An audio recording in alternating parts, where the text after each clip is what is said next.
All right, I think we're recording now. So, welcome, Political Science 120 students. Very special guest today. This is guest speaker number 2 of 2 in our series this semester.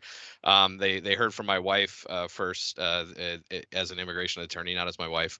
But today I have Dr. Steve Greene with us today. Dr. Greene is a professor at the School of Public and International Affairs at NC State University, just down the road.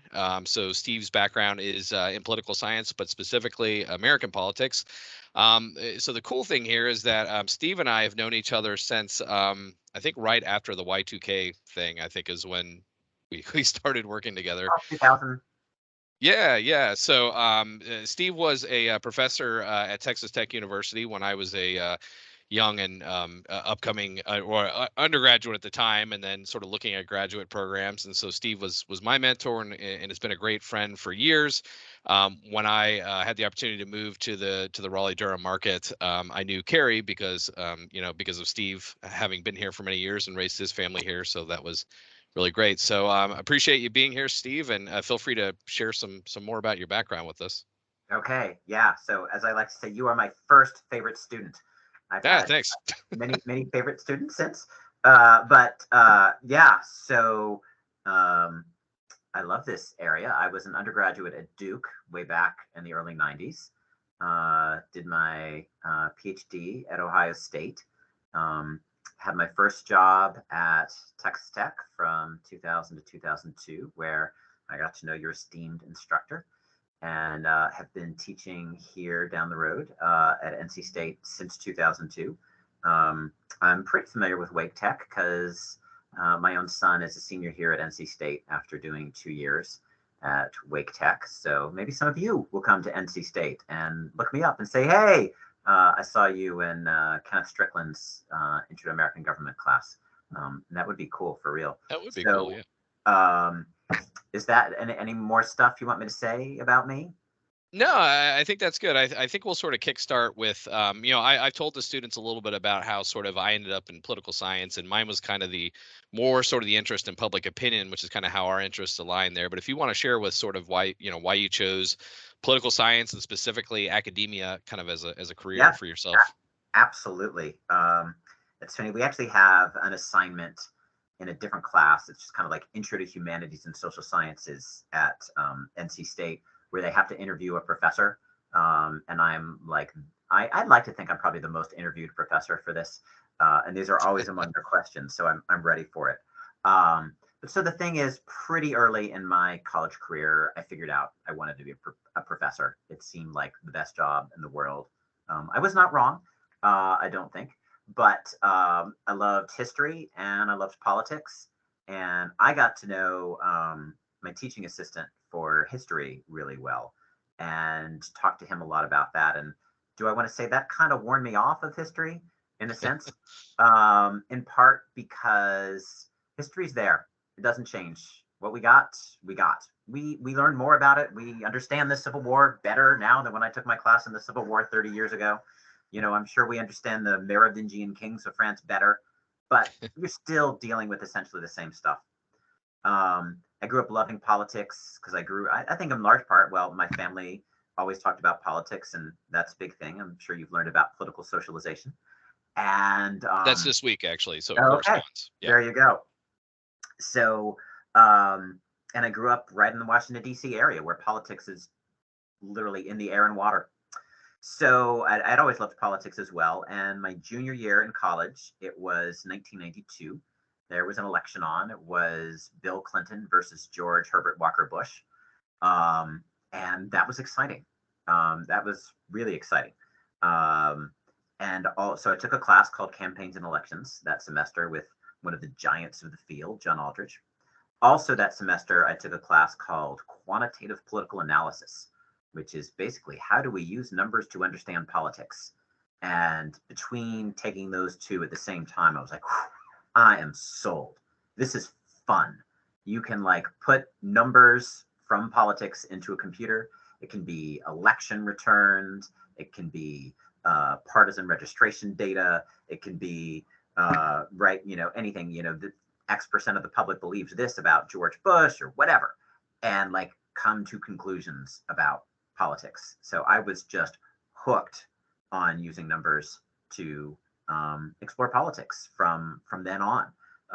And in a sense, that's kind of what I've been doing ever since, on a path. So then the very next semester, I took a class that was seminar in political psychology, and so I learned a lot about psychology. And when we think about politics, it's a type of psychology, right? It's like, why did President Biden do this? Why did Ted Cruz give this speech? Why do Democrats think this? Why do libertarians think that? Um, and so, kind of adding that theoretical perspective of just honestly trying to get into people's heads and having numbers added to it whenever we can. Like, so, hey, what would you rate Joe Biden on a 1 to 10 scale? How important is the issue of abortion to you, from not at all important to very important, right? So all of Yep. these things are imperfect, but they're a lot better than nothing.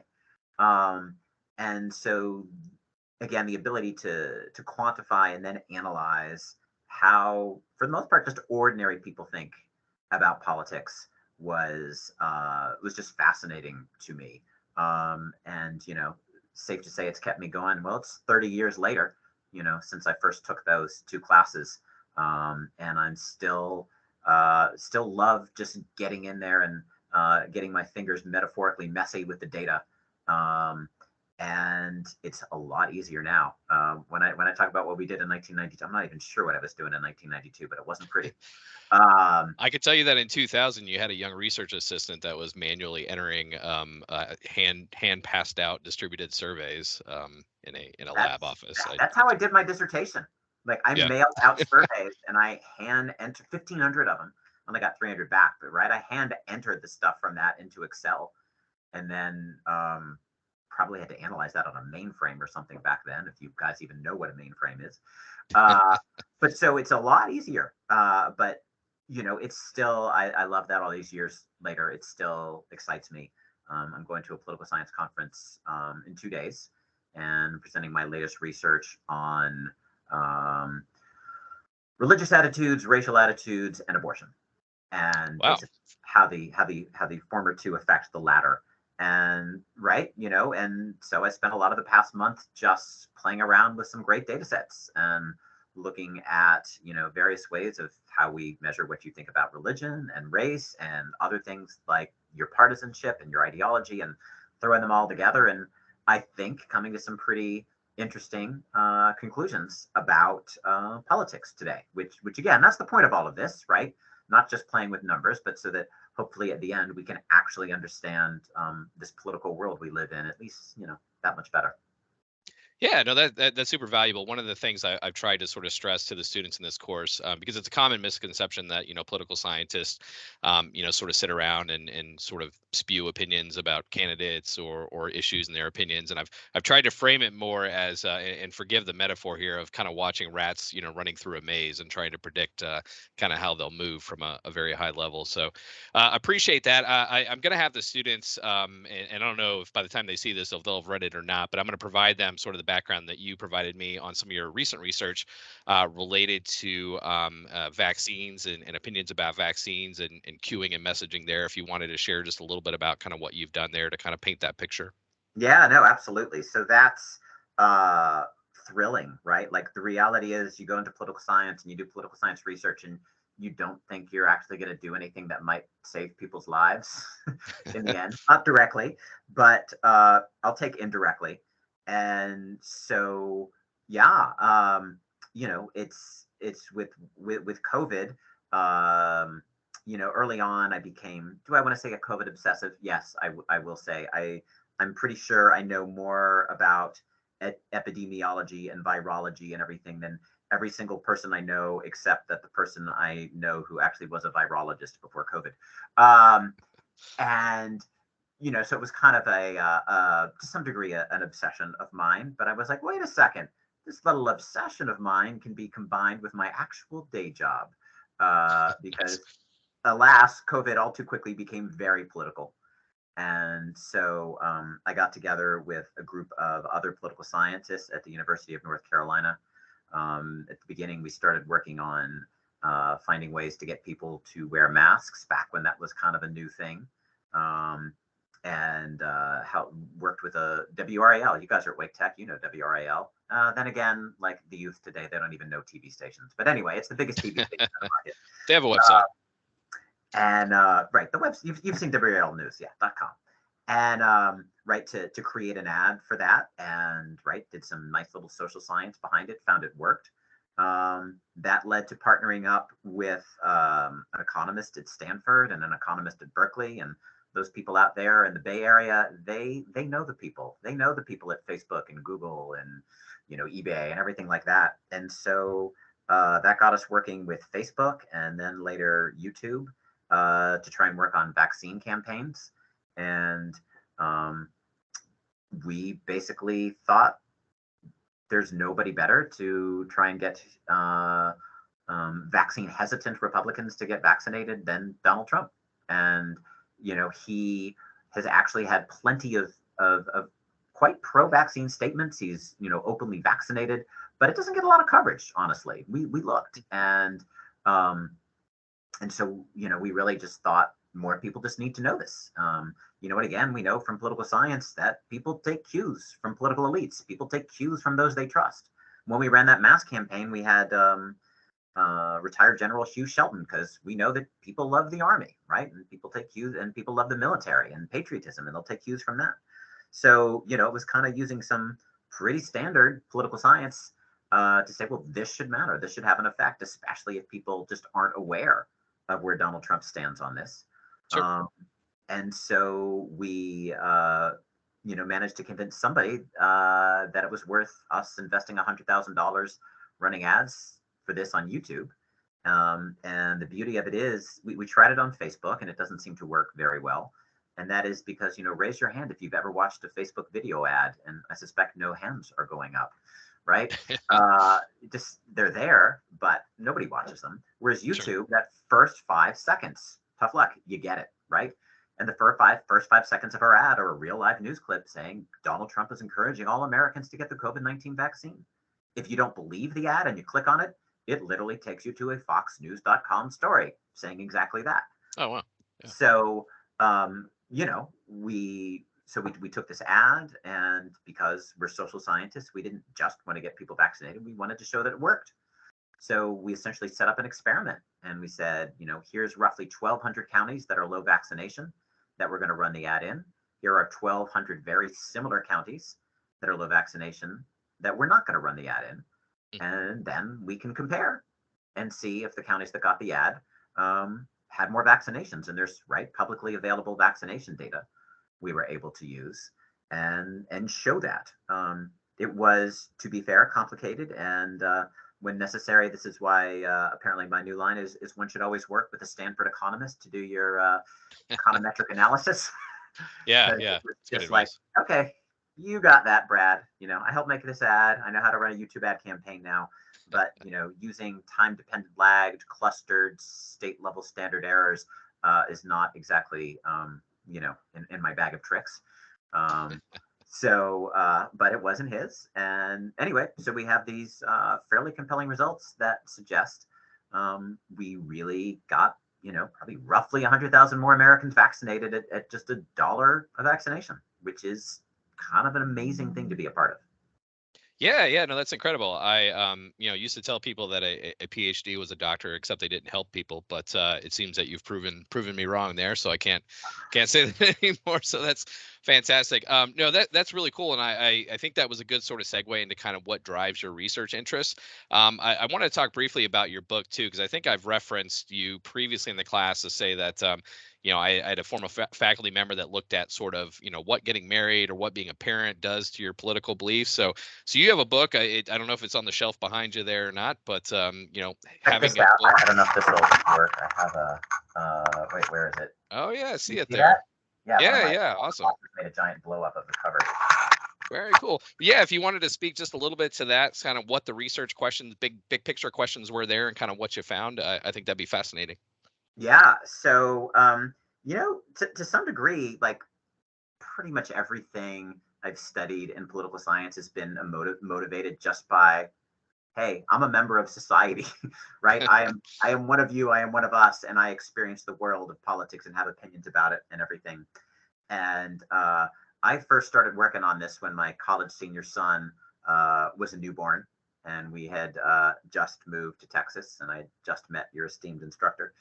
And it's I had been interested in to some degree the gender gap, just how women and men think differently about politics is something that's always interested me. And again, this is something we experience in the world. We know men, we know women, we know politics, right?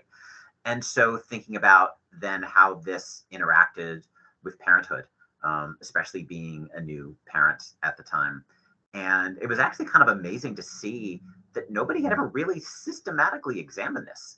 It's there was all sorts of political punditry already by 2000. You were hearing plenty about soccer moms and suburban moms and all this Yeah, stuff, and it was just kind of pulling it out of thin air. And nobody had ever said, well, wait a second. Well, what do we know about how parents think differently from non-parents, for example? And, sure. how does that interact with race? How does, are moms and dads all just parents? Right. So, you know, I started working on this with one of my best friends from graduate school, Laurel Elder. We have been, gosh, a team since 2000. This conference I'm going to in 2 days, right? This is still us working together now on the abortion stuff. And just trying to answer some of these just really easy, obvious questions. It was the low hanging fruit, if you will, because Sure. hardly anybody had ever thought to do it. I remember there was one article where they had just kind of included it almost like as an aside. Oh, like, isn't this interesting? Like we also have this variable here for parents, and so right, it was like easy because nobody had done this, and for the most part, lots of data about it. The biggest frustration was back then it was pretty common to have these really good national data sets which would have everything you'd want to know except literally, are you a parent or not? Oh yeah, yeah. So Like obviously NES. Yeah, they didn't ask that, did they? Huh. you cannot do parenthood analysis without knowing that. In fact, a lot of our analysis is actually not based on parents. It is based on adults who have people under 18 living in their home. Hmm. So the vast majority of those are parents. Best estimates are about 90%. But some of the people we're calling parents are literally people like my 22-year-old son, who also lives with a 16 and 15-year-old, 16 and 12-year-old little sister, right? Or a grandparent who lives with somebody, because you make Sure. compromises in social science, right? But regardless, so we were able to analyze all these things. We actually looked at news coverage of how often people news stories talked about parents in political stories and everything. And so I guess our big takeaways, we have a few. Well, one of them is that parenthood is gendered, shall we say, which is again no surprise to people who experience the world, but politically so as well, and that there's really significant differences between women who are moms and women who are not moms, Hmm. and then for the most part, men are just men. uh, and not a big impact politically on whether they are fathers or not. Again, you can find some results here and there, but again, no kind of big consistent findings. The other thing we found that we thought was really interesting is just kind of the nature of parenthood being part of the political discussion and political dialogue really increased a lot starting really I think in the 1990s, and we haven't looked at it in a Hmm. while, but really just became a part of, and I think it's remained a part of political conversation since. One of my favorite examples I always like to use, President George W. Bush, who was known for more than his fair share of slip of the tongue, talked about, I know how hard it is to put food on your family. Um, All right. but so he was just always talking about family, and right, like one of my, I've got these little few light bulb moments I have in my political science life, and one of them was watching. I do not watch a lot of C-SPAN, right? There's a difference between being a political scientist and a political junkie. Like I would have students like, oh, did you see that thing on C-SPAN? It's like, no, I got better stuff to do with my time. Right. Right. But anyway, so one time I'm flipping channels, and and the president is introducing the new, deputy undersecretary for management and budget or something like that. And he comes out and like starts talking about like how great this is for American families, which is like, what? But right, it's like, aha, see, right, like this is just kind of the world we're in now, where we just turn everything about families. And And we found basically whatever Democrats are for, it's a pro-family thing. Oh, we're solving climate change to make the world healthier for your children. We're doing this so that you can have health care for your children. We're doing this so that your children don't have to go hungry. Meanwhile, Republicans are like, we are giving you tax cuts so you can spend that money on your children. We are cutting Yeah. regulations on Right. businesses so that we can grow the economy for your children. And so, just kind of finding that, what do we call it? The politicization of the American family, right? Like just Yeah. it's everything now. Yeah, no, that's fascinating, and I'd be curious. The more I think about it, and again, this just gets you thinking about some of these questions. The sort of again pulling from your own life experiences, the identity of being a father, and certainly how that's changed from our generation to Yeah, compared to our fathers. It's funny. My dad will come and visit and be like, "I don't know what you're complaining about. Like, raising children wasn't that big of a deal." My dad was on the road all the time. He wasn't. right. He Frito Lay, wasn't right? involved. What's that? Frito Lay. Yeah, yeah, he was I a trucker for remember. Frito-Lay. So Yeah, yep, that's correct. So yeah, it's funny. I'd be interested to see. I wouldn't assume that the mom identity has changed that much over time, except probably that you have more maybe working mothers, or maybe less now because of the pandemic. I but don't know. but the other thing too is societal expectations around parenthood have changed. Yeah. Like, back in the day, like you just parenting wasn't even a verb. Parenting wasn't a word that people used. You had kids, Oh, you sure. raised them. But like this idea that both women and men, are investing significant time in their child, and right, and Yeah. doing all this to make their child right, like that was much less of a cultural thing. And with everything, it puts more of the burdens on women, on mothers, because of our cultural expectations around Yeah. parenthood. So if you What? look at the average time like parents spent with their children in like 19 I was born in 1972 versus 2022, it's just like way more today, even for, again, working moms. Sure. And as we talk about political socialization, it'll be interesting because I was commenting the other day living here in Cary, which is a very parent and child focused environment. Yeah. We joked we were at a high school musical the other day, and all of the actors were incredible. And we got to joking. Well, of course they are. They probably went to Juilliard during the summer and had these special camps and were trained. And yeah, no, that's funny. And no, I appreciate your time today. We're going to wrap up here, but this is super valuable. I think I would be remiss if I didn't ask, given that you're a full professor at a major, university, what kind of advice would you give for, of course, not all community college students are looking to, transfer to the four-year university, but for those that are, if you had one or two things that you can kind of point to and say like, hey, here's something you might want to consider. Oh, it's just there's so many opportunities here at NC State. Yep. It's just academically and everything, socially, intellectually, leadership. It's just the amount of, shall we say, avenues one has to spread their wings at, a big public university like this is just kind of astounding. Sure. So go somewhere and take advantage of that. That's my advice, and and find the things that you have a passion about and you have an interest in, and if it's a place at all like NC State, there's going to be other people like that where you can really take those opportunities and explore those passions and make good things happen. And I will say also I've had absolutely some of my best students through the years were not just community college, but Wake Tech in particular had started Oh, at well. Wake Tech. So, you can absolutely come, if not NC State, but somewhere else and do great things.